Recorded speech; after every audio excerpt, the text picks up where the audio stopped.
Here is how we can copy formula down a column in Excel.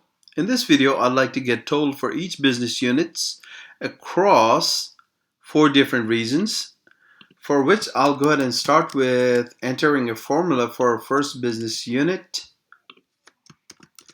Here I have a total for CPZ business unit. Now, if I hover over the right bottom corner of the cell, you'll notice that there is a plus sign, and then I'll go ahead and click and drag this cursor and release it.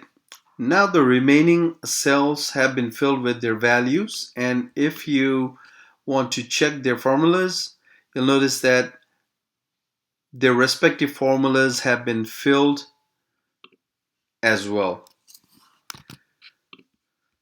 Another method to fill or copy the formula down a column is by double-clicking this plus sign at the bottom right corner of the cell containing the formula.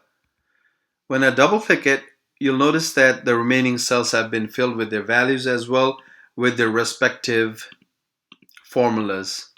This is how we can copy formula down a column in Excel. I hope this video helped you all. If this video helped you, please consider giving it a thumbs up, and if you haven't already subscribed to my channel, please consider subscribing to my channel as well. Thank you all. Bye-bye.